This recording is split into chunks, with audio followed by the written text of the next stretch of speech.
The harsh winds of late autumn swept across the barren fields of Bjorn's farm, carrying with them the bitter promise of another failed harvest. He stood at the edge of his meagre land, watching the last of his grain stores disappear into the mouths of his starving livestock. Winter was approaching fast, and death would surely follow. Bjorn was not a weak man. His shoulders bore the breadth of countless seasons working the unforgiving soil, and his hands were calloused from years of wielding the plough. But strength meant nothing when the earth refused to yield. For 3 consecutive years, his crops had failed. First came the floods that washed away his seedlings, then the drought that cracked the earth like broken pottery, and finally, the early frost that killed what little had managed to grow. His wife had died in the spring, taken by fever during the birthing of their stillborn son. Now Bjorn faced the approaching winter alone, with nothing but empty storage pits and the hollow echo of his own footsteps in the abandoned longhouse. The other farmers in the settlement had fared little better, but at least they had family, kinsmen who might share their meagre stores. Bjorn had no one. His father had died in a raid across the sea, his mother from the wasting sickness, and his only brother had sailed west with Eric the Red, never to return. As the sun began its descent toward the horizon, painting the sky in shades of blood and amber, Bjorn heard the thunder of approaching horses. He turned to see a small party of riders cresting the hill that bordered his land. Even from a distance, he could make out the fine quality of their mounts and the gleam of well-maintained weapons. These were not common farmers or travelling merchants. The lead rider bore a banner that Bjorn recognized immediately. The raven of Jarl Magnus flew black against a field of deep blue, marking these men as the Jarl's personal retinue. Bjorn's heart quickened. A visit from the Jarl's men could mean many things, but none of them were typically good news for a struggling farmer.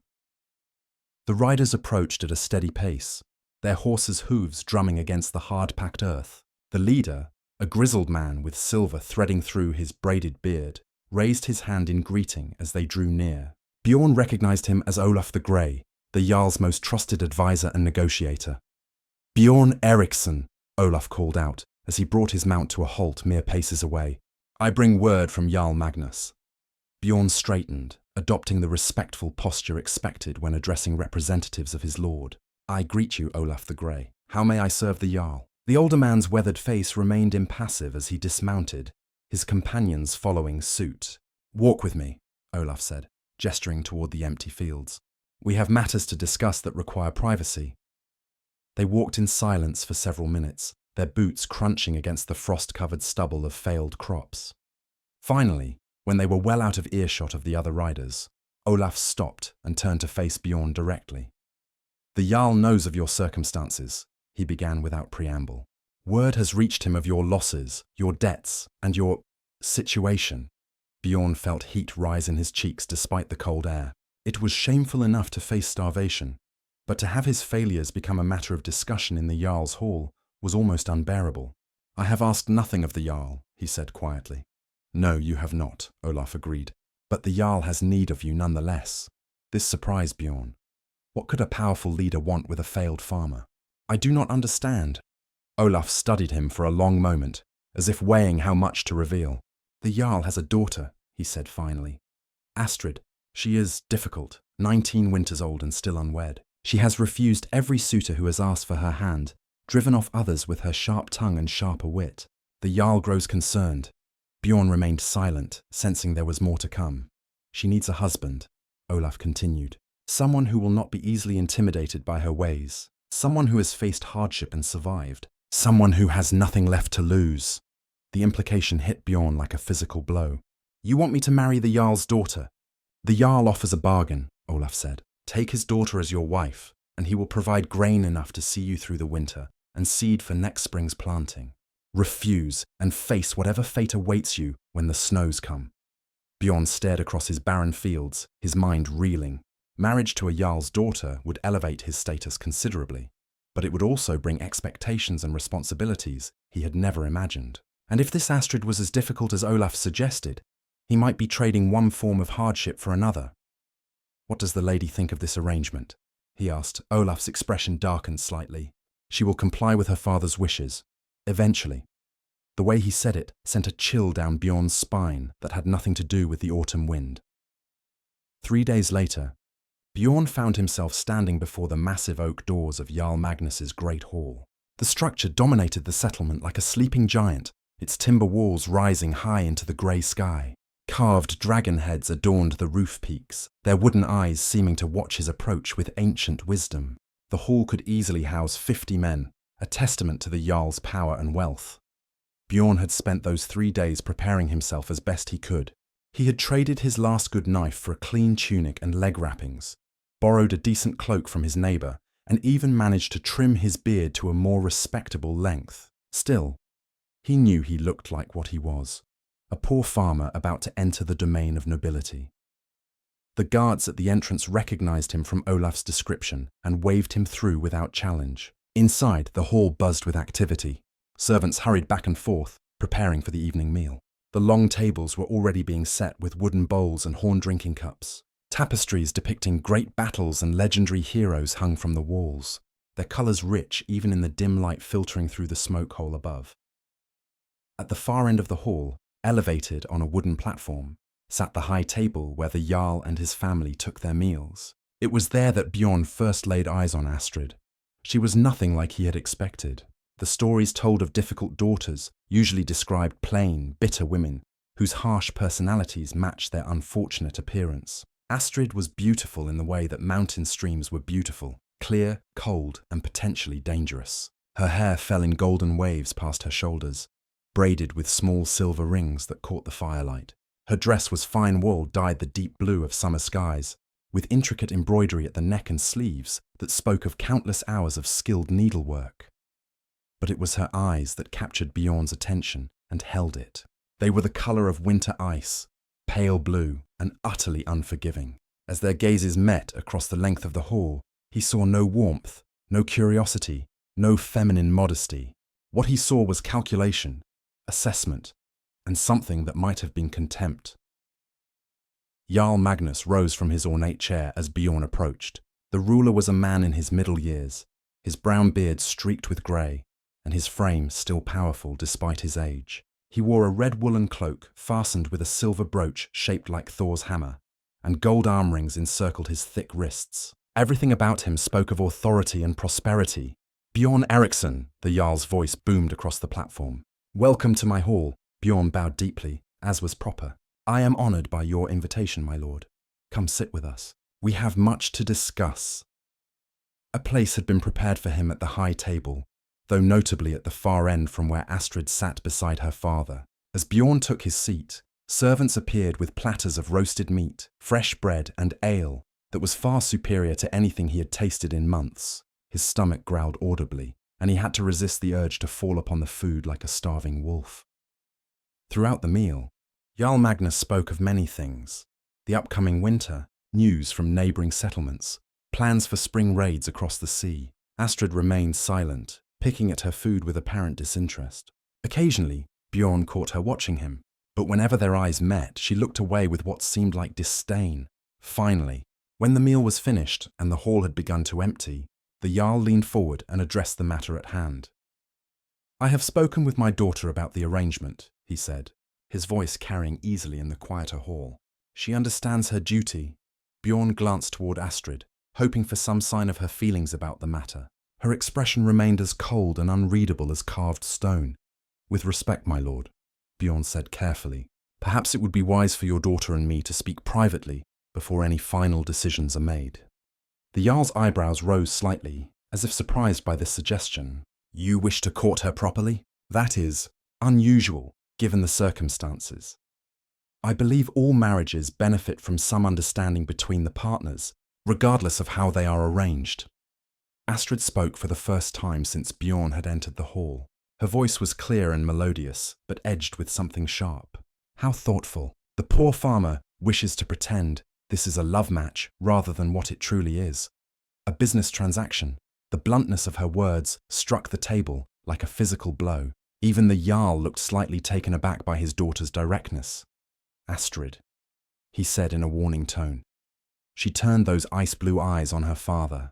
"Am I wrong, father? Is this man here because he has fallen desperately in love with me from afar? Or is he here because he faces starvation and sees marriage to me as his salvation?"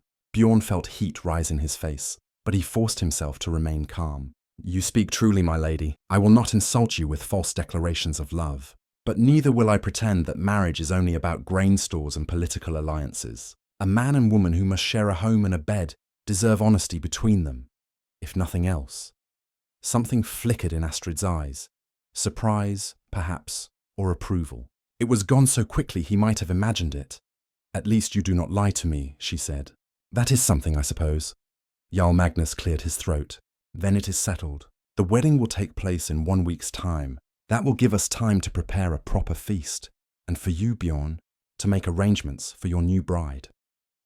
As the evening drew to a close, and Bjorn prepared to leave, Astrid rose from her seat and approached him, standing close enough that her words would not carry. She spoke in a voice barely above a whisper. "Do not think this marriage will be easy for you, farmer. I am not some meek village girl who will bow to your every wish. You may have bought me with your need, but you have not conquered me." Before he could respond, she turned and walked away, her footsteps echoing in the suddenly quiet hall. The week that followed passed in a blur of activity that Bjorn had never experienced before. Word of the impending marriage spread through the settlement like wildfire, bringing with it a mixture of congratulations, envy, and whispered speculation.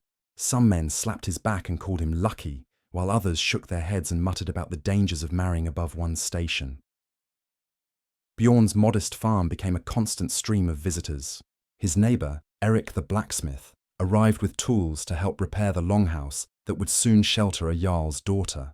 The roof needed patching, the walls required fresh chinkling against the winter winds, and the interior needed cleaning and organising to make it worthy of noble habitation. "You will need more than a clean house to tame that one," Eric warned, as they worked to replace rotted roof beams. "I have heard stories about Astrid since she was old enough to walk. Even as a child she was willful beyond measure." "What kind of stories?" Bjorn asked, though he was not entirely sure he wanted to know. Eric paused in his work, considering his words carefully. "They say, when she was 12 winters old, a visiting Jarl from the Eastern Territories proposed a marriage alliance. His son was to wed her when she came of age. Astrid listened to the negotiations in silence, then stood before both Jarls and declared that she would rather become a shield maiden than marry a boy she had never met." Bjorn continued hammering, but his attention was fully on Eric's words. The visiting Jarl was insulted, of course. He demanded that Magnus discipline his daughter for such disrespectful behaviour. "Do you know what Astrid did then? Tell me." She challenged the Jarl's son to single combat, said if he could best her with sword and shield, she would consider the marriage. If she won, the betrothal would be forgotten forever. Bjorn stopped hammering entirely. "What happened?" Eric grinned, showing teeth stained brown from years of chewing pine resin. "She disarmed him in less than 10 moves, left him sitting in the dirt while she walked away without looking back. The visiting Jarl departed that very day, and Magnus never spoke of the incident again." This revelation troubled Bjorn more than he cared to admit. He had assumed Astrid's reputation for being difficult stemmed from a sharp tongue and stubborn nature. The idea that she was actually trained in combat put an entirely different complexion on their upcoming marriage. 2 days before the wedding, Olaf the Grey arrived at the farm with a wagon full of supplies sent by the Jarl. There were barrels of grain, wheels of cheese, salted meat, and even a few luxuries like imported honey and dried fruits. But it was not the food that caught Bjorn's attention. It was the wooden chest that Olaf handled with particular care. "From the bride," Olaf explained tersely. "She said you would need to see this before the ceremony." After Olaf departed, Bjorn examined the chest in the privacy of his longhouse. It was beautifully crafted from oak and bound with iron strips, with intricate carvings depicting scenes of battle and glory. The lock was simple but well made, and a key hung from a leather thong attached to the lid. Inside, Bjorn found clothing fit for a Jarl's son-in-law, tunics of fine wool, leather breeches soft as silk, a magnificent cloak lined with fur, and boots that had clearly been made by a master craftsman. But beneath the clothing lay something that made his blood run cold. It was a sayax, a long fighting knife with a blade nearly the length of his forearm. The steel was beautiful, folded and refolded, until it showed patterns like flowing water.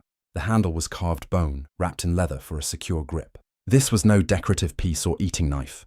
This was a weapon designed to kill. Attached to the scabbard was a small piece of parchment bearing a message written in a careful feminine hand.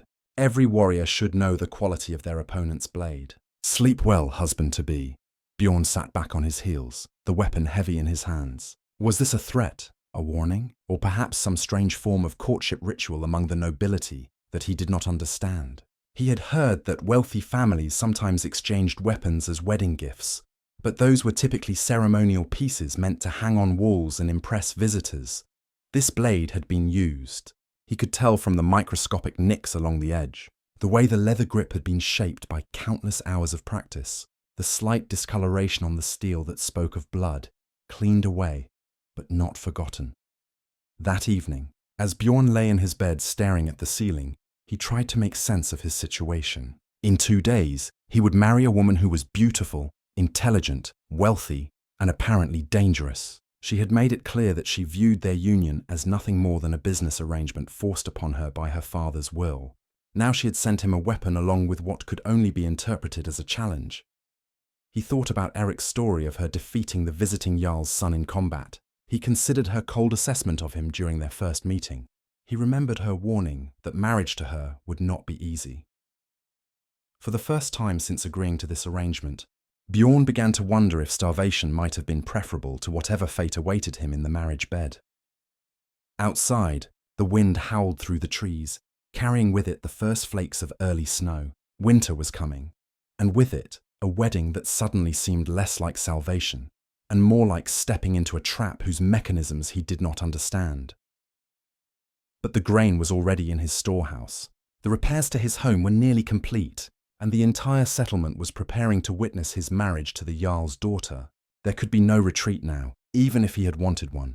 Tomorrow, he would have his last night as a bachelor. The day after that, he would learn exactly what kind of woman Astrid truly was. The morning of the wedding dawned clear and cold, with frost covering the ground like scattered diamonds. Bjorn woke before sunrise, his stomach churning with a mixture of anticipation and dread that had nothing to do with hunger. He had barely slept, his mind replaying every interaction with Astrid and trying to decipher the meaning behind her gift of the fighting knife. The settlement buzzed with activity from the earliest hours. This was to be the largest celebration the community had seen in years, with guests arriving from neighbouring farms and even distant settlements. Jarl Magnus had spared no expense, determined to make his daughter's wedding a display of his wealth and power that would be remembered for generations. Bjorn dressed carefully in the fine clothes Astrid had sent, each garment fitting him perfectly despite her never having taken his measurements. The realization that she had somehow acquired this information only added to his growing sense that his bride-to-be was far more observant and calculating than their brief encounters had suggested.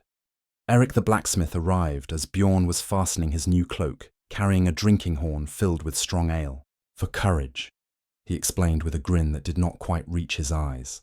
"Though I suspect you will need more than liquid bravery for what lies ahead." "Have you heard something?" Bjorn asked, accepting the horn gratefully. Eric's expression grew serious. "Only whispers. The servants at the Jarl's hall speak of strange preparations. Your bride has been locked in her chambers since yesterday, and the sounds coming from within have been unusual." "What kind of sounds?" "Metal on stone, rhythmic, like someone sharpening weapons or practicing sword forms, and singing, but not the gentle melodies one might expect from a bride preparing for her wedding day. War songs, they say, old ones about battles and blood." Bjorn drained the horn in 3 long swallows, feeling the ale burn away some of his anxiety. Perhaps she is nervous and finds comfort in familiar activities. Eric's look suggested he found this explanation unconvincing, but he said nothing more on the subject.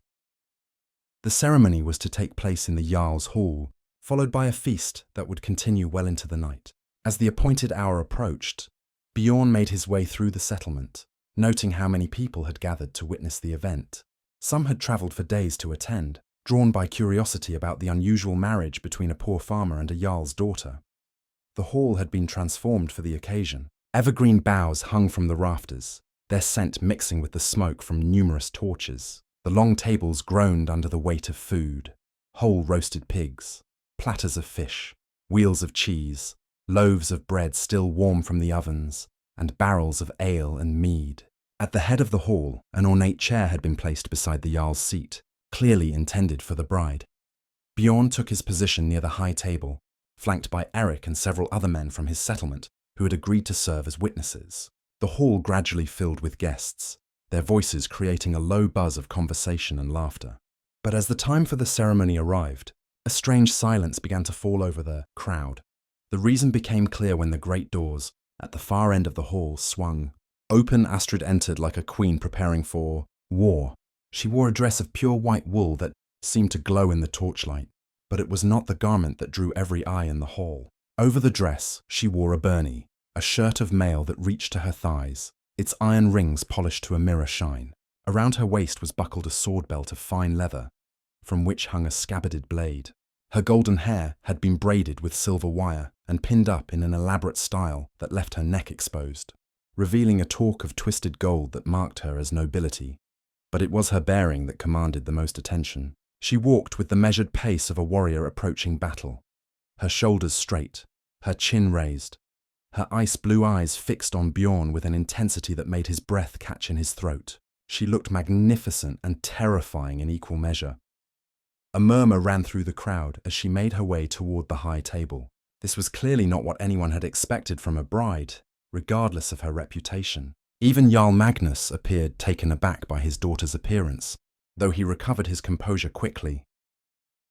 The ceremony itself was conducted by Thor the law speaker, an elderly man whose knowledge of tradition and custom was respected throughout the region. He spoke the ancient words about the joining of families, the exchange of gifts, and the duties of husband and wife. Throughout the ritual, Astrid remained perfectly still, her expression unreadable. When the time came for the exchange of swords, the traditional symbol of a warrior marriage, Bjorn drew his own blade, a simple but well-maintained weapon that had belonged to his father. Astrid's sword, when she unsheathed it, was a masterwork of the blacksmith's art. The steel seemed to capture and reflect the torchlight like liquid fire, and runes had been etched along the fuller, marking it as a blade of power and significance. As they exchanged weapons according to custom, Astrid leaned close enough that only Bjorn could hear her words. "This blade has tasted blood," she whispered, her breath warm against his ear. "Remember that tonight, husband." Before he could respond, the ceremony continued. Rings were exchanged, vows spoken, and finally, Thor the law speaker pronounced them wed according to the laws of gods and men. The hall erupted in cheers and applause, but Bjorn barely heard the sound.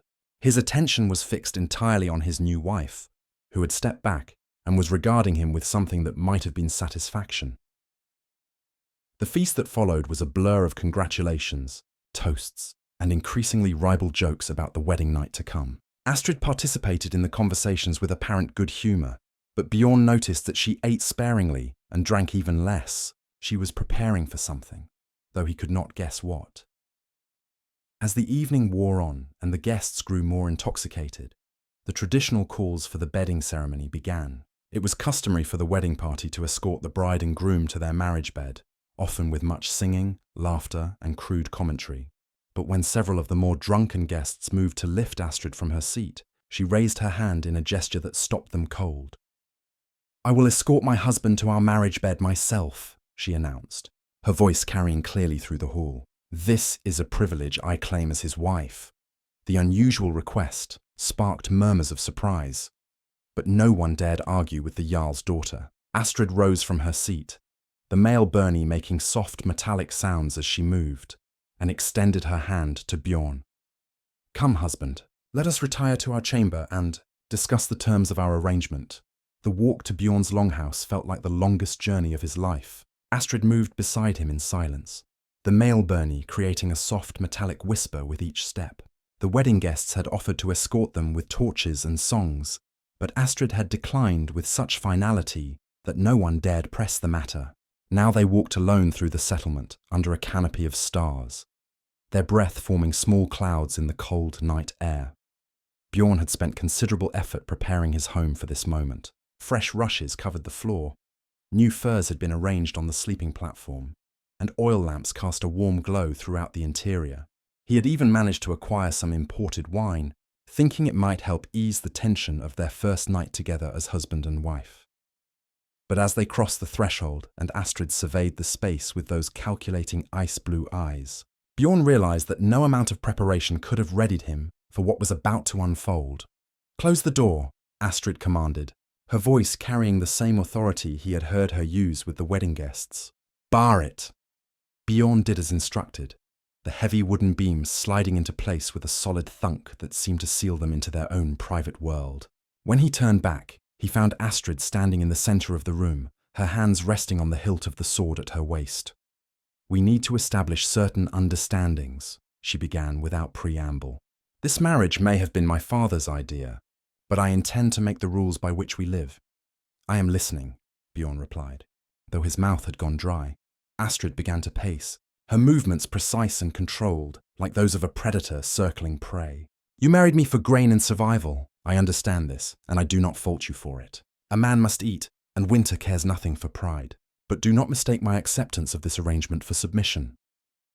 She stopped pacing and fixed him with a stare that seemed to penetrate to his very soul.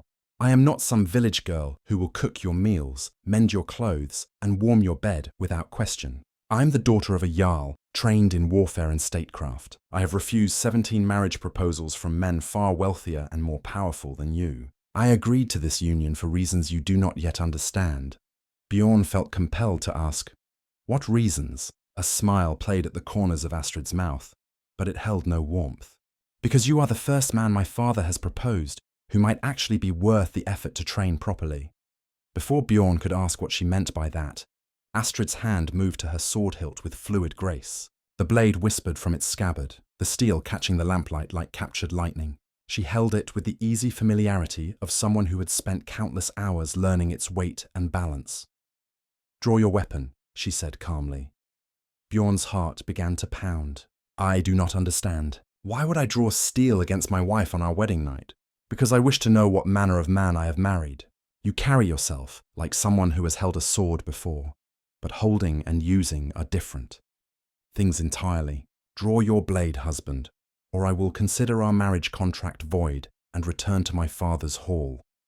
The threat was delivered with such matter-of-fact certainty that Bjorn had no doubt she meant every word. Slowly, reluctantly, he drew his father's sword. The familiar weight in his hand brought back memories of the few times he had been forced to defend his farm from raiders or settle disputes with neighbours who thought a lone farmer might be easily robbed. "Better," Astrid nodded approvingly. "Now show me what you know." What followed was unlike anything Bjorn had ever experienced. Astrid moved with a fluid grace that spoke of years of training under master weapons instructors. Her attacks came from unexpected angles. Her defense seemed impenetrable, and her footwork was so precise it appeared almost like a deadly dance. But Bjorn was no helpless victim. His father had been a warrior before becoming a farmer, and he had passed on his knowledge to his son.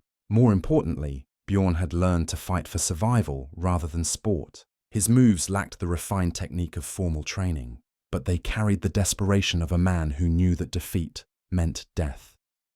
Steel rang against steel in the confines of the longhouse, the sound echoing off the wooden walls. They circled each other, testing responses, probing for weaknesses. Astrid's blade work was beautiful to watch, but Bjorn's was practical and unpredictable. When she attempted a complex disarming maneuver that would have worked against any conventionally trained opponent, he responded with a brutal shield bash that sent her staggering backward.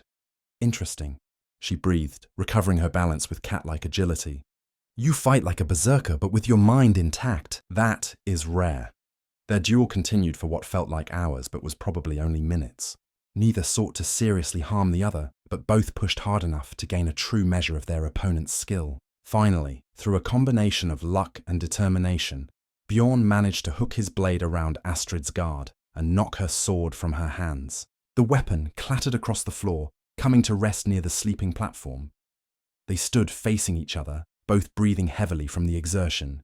Sweat glistened on Astrid's brow despite the cold air, and her carefully arranged hair had come partially undone. But her eyes showed something Bjorn had not seen there before. Respect. "Adequate," she said, and somehow the words sounded like high praise coming from her lips. "You will not embarrass me if we are forced to fight side by side." She moved to retrieve her sword, but instead of resheathing it, she set it carefully on the wooden chest at the foot of the bed.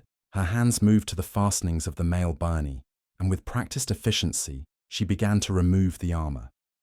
"The first test is complete," she announced, as the heavy mail shirt joined her sword. "Now we come to the second." Bjorn's mouth went dry again as he realized what she meant. The physical test of their compatibility as warriors was finished. Now came the test of their compatibility as husband and wife. But as Astrid began to unlace her white wedding dress, her eyes never leaving his face, Bjorn wondered if he was about to discover that the second test would prove even more challenging than the first. "Put away your sword, husband," Astrid said softly, her voice carrying a new note he had not heard before. "The time for steel has passed. Now we must learn if we can forge something stronger than mere necessity between us." Bjorn sheathed his sword with hands that trembled slightly, though whether from the exertion of their combat or the anticipation of what was to come, he could not say. The longhouse seemed different now, transformed from a simple farmer's dwelling into something that felt almost sacred, a place where two lives were about to be joined in truth. Not merely in ceremony, Astrid moved with the same deliberate grace she had shown during their sword fight, but now there was something softer in her manner. The white wedding dress pooled at her feet like freshly fallen snow, revealing a linen shift beneath. In the lamplight, with her golden hair falling loose around her shoulders and her ice-blue eyes reflecting the warm glow, she looked less like a warrior and more like the woman she truly was. "You are wondering why," she said, settling onto the edge of the sleeping platform. "Why I agreed to this marriage when I could have continued refusing all suitors until my father gave up trying to wed me to anyone." Bjorn remained standing, uncertain of his welcome on what had become their marriage bed. The thought had occurred to me. A genuine smile touched Astrid's lips for the first time since he had known her. "Because I am 20 winters old, and I grow tired of being seen only as the Jarl's difficult daughter. Every man who has sought my hand has wanted either my father's wealth, my father's lands, or my father's political connections. Not one has ever looked at me and seen Astrid." She patted the furs beside her, an invitation that Bjorn accepted with careful steps. Up close, he could see details that the formal setting of their previous meetings had hidden. The small scar on her left hand from what was clearly a training accident. The calluses on her fingertips from years of handling weapons and tools. The laugh lines around her eyes that spoke of a capacity for joy he had not yet witnessed. "When my father told me about you," she continued, "I was initially insulted. A poor farmer? A man with nothing to offer but his strong back and his willingness to work. But then I began to think, here, finally, was a man who would have to see me as I am, not as an extension of my father's power." "And the tests?" Bjorn asked, settling beside her on the soft furs. "The sword combat, the intimidation, all of it." Astrid's laugh was like silver bells, completely at odds with her fierce reputation. "I needed to know if you were strong enough to be my partner rather than my master or my servant. Too many men would have been cowed by my father's wealth and my reputation, agreeing to anything I demanded out of fear. Others would have tried to dominate me from the start, seeing marriage as conquest. You did neither." She reached out and touched the scar on his forearm, a memento from some long-ago accident or conflict. "You treated me as an equal. When I drew steel, you met me with steel. When I challenged you, you rose to meet the challenge. That tells me you might be worthy of what I am prepared to offer." "And what are you prepared to offer?" Instead of answering immediately, Astrid rose and moved to the wooden chest where she had placed her weapons. But instead of retrieving her sword, she opened the chest and withdrew something Bjorn had not noticed before. A smaller wooden box, intricately carved with symbols he did not recognize. "My dowry," she said, returning to sit beside him. "Not the gold and silver my father will give you, not the political connections or the enhanced status. My real dowry." She opened the box to reveal its contents. Inside were items that spoke of a life lived fully. A collection of arm rings that had clearly been earned rather than inherited. Small pieces of amber and jet that might have been trophies from successful raids or trades. And most surprisingly, a set of runes carved from whalebone. "I can read and write in 3 languages, Astrid said, lifting one of the rune stones. "I can navigate by the stars, manage a household's finances, and negotiate trade agreements. I have sailed as far north as the land of the midnight sun, and as far south as the markets of Miklagard. I am not just a Jarl's daughter, Bjorn. I am a person with knowledge and experience that could benefit us both." Bjorn stared at the collection, beginning to understand the true nature of what he had gained through this marriage. "You are offering me a partnership. I am offering you the chance to build something greater than either of us could achieve alone. Your strength and my knowledge, your determination and my connections, your honesty and my cunning. Together, We could transform your small farm into something significant. We could raise children who would be both warriors and leaders. We could create a legacy worthy of the sagas. She closed the box and set it aside, then turned to face him fully. But first, we must learn if we can trust each other with more than just our lives. Can you share your bed with a woman who will never be content to simply bear your children and tend your hearth? Can you accept a wife who may sometimes know better than you do? Who will speak her mind even when you would prefer silence? Who will stand beside you in battle rather than waiting safely at home? Bjorn considered her words carefully. Everything about this marriage was different from what he had imagined when he first agreed to the arrangement. He had expected to gain a wife who would bring him grain and elevated status, but who would otherwise fit into his existing life. Instead, he was being offered the chance to build an entirely new life with a woman who was unlike anyone he had ever known. "I can accept all of that," he said finally. "But I need to know something in return. Can you be content with a husband who will never be as wealthy as your father, who comes to you with nothing but empty fields and a determination to make them flourish? Can you find happiness in a simple life, even if it becomes a prosperous one?" Astrid's smile was radiant. "I think, husband, that our life together will be many things, but simple is not likely to be one of them."